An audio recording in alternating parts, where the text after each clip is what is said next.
Barcelone gagné équipe bi di Real de Madrid sur le score de 4-3 donc jamono ji nag les Catalans jël nañu une très bonne option concernant le titre de champion de la Liga donc mu nekkoon ni tamit match bi nga xamante ne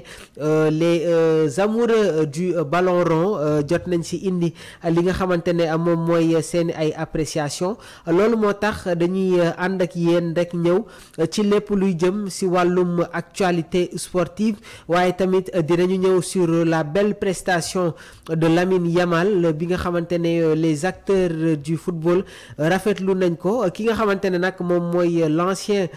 tricolore Thierry Henry moom jot na échanger des maillots avec la jeune pépite catalane donc les Catalans ñoom devraient être titrés dès la semaine prochaine une 28e Liga pour le Barça donc mercredi su fekkee Real de Madrid gagnewul ak face à l'équipe bii di Mallorca le FC Barcelone l'emporte face à Espanyol les Catalans auront la possibilité de célébrer leur titre à domicile contre Villarreal le 18 mai prochain waaye il faut que ñu ñëw tuuti sur match bi nga xamante ne amoon na démb ci bile classico maa ngi leen koy wax sànq la belle prestation de Lamine Yamal waaye tamit un record pour Kylian Mbappé avec le Real de Madrid donc le Français est devenu le meilleur buteur de l'histoire du club merengue sur une première saison avec 39 buts dépassant tamit les 37 réalisations de Ivan Zamorano en 1993 un maigre lot de consolation après la défaite face au FC Barcelone hier soir ki nga xamante ne nag moom mooy l'entraîneur de la Casablanca Carlo Ancelotti malgré la défaite il a été vraiment ébahi ravi sur la belle prestation de l'attaquant des Bleus muy Kylian Mbappé qui s'est offert un triplé lors de cette rencontre dañuy fas yéene tamit ñëw ak yéen sur les 4 confrontations yi nga xamante ne am na entre les deux clubs sur cette saison 4-0 5-2 3-2 4-3 au total mu nekk 16-7 en faveur du FC Barcelone le 26 octobre 2024 le Barça s'impose sur le score de 4-0. Supercoupe d'Espagne, 12 janvier 2025, le Real s'impose sur le score de 5-2.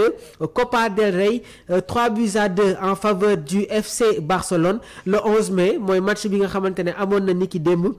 Le Barça s'impose sur le score de 4-3 donc cette saison en 4 classicos le FC Barcelone jot na gagné équipe bi di Real sur le score cumulé de 16-7 moom moo nekk le total des 4 classicos de cette saison maa ngi leen koy wax sànq effectivement il faut que ñu ñëw sur la belle prestation de Lamine Yamal aujourd'hui l'histoire me donne raison comme je vous l'ai dit Lamine Yamal tamit moom jot na yëkkati ay kaddu Lamine a parlé et a assumé donc le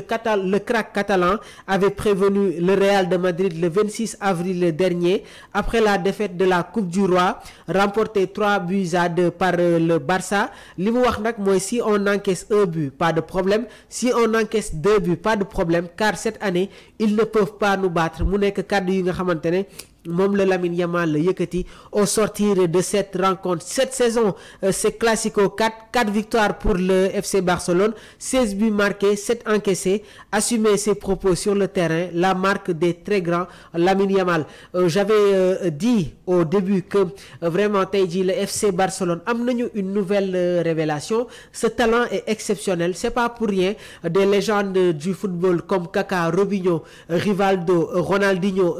Roberto Emerson Gilberto Silva ñoom ces joueurs brésiliens jot nañu def les éloges de Lamine Yamal aux côtés de l'Italie aussi Paolo Maldini Nesta Gennaro Gattuso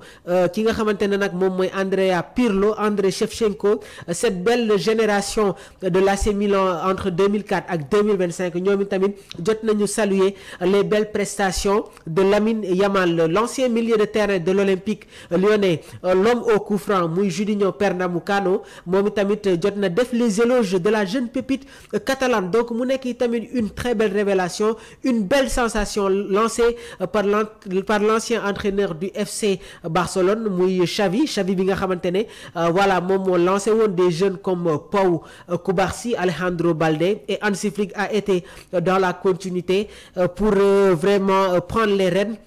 de cette équipe. On se rappelle aussi de l'énorme offre bi nga xamante ne Paris Saint-Germain adressé woon na ko au FC Barcelone, un montant de 250 millions d'euros pour recruter Lamine Yamal, mais à l'époque le Barça avait été catégorique: nous ne vendons pas Lamine Yamal. Aujourd'hui il fait partie des plaques tournantes waaye tamit nekk le dépositaire du jeu catalan. 17 ans à son jeune âge, ñu gis déjà de la maturité et une confiance. Loolu day tekki ne que Lamine Yamal fera partie des plus grands joueurs de la planète. Donc mu nekkoon ni tamit information yi nga xamante ne ñu ngi leen koy toppal suñu mbokk internet yi. Jërë ngeen jëf.